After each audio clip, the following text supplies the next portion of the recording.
it's 1 is 0.0.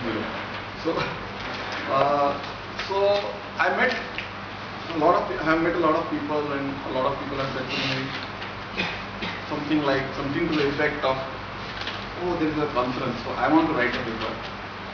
And so when people come to ask me, so can you suggest to me a topic on which I can write a paper?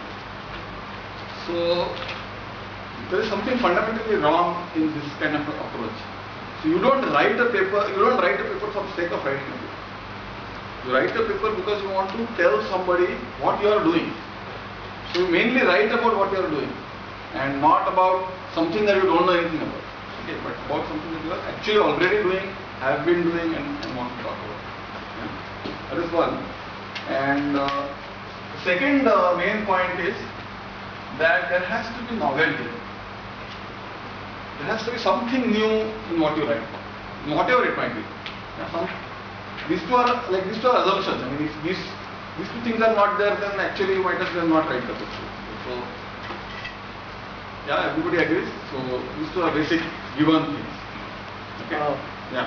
So, but novelty in the sense it has to be about something new, or it could be a documentation of something that exists in a way that has not been done before. Probably that. Yeah. So there is some novelty. It can be a so it can be a documentation of something that is happening. It could even be a review of what others have done. People write review papers.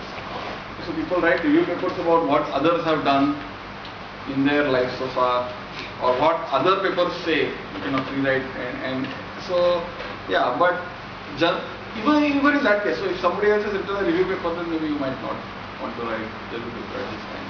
But even trends about, let's say, evolution of a particular product across time, which has not been done before. So slowly then we start getting into areas which almost stop being papers. And so a general article one can write about some of these things. Okay, a chapter in a textbook, for example, would be of that type. It will capture either historically or some concepts and so on. But it need not be a paper. It wouldn't be called as a paper unless there is some novelty associated. The novelty should not be there only in the presentation of known facts. Something new should be said at the end of the day. Maybe summarize something, you write a trend and then talk about the trend which nobody has seen. Something like that.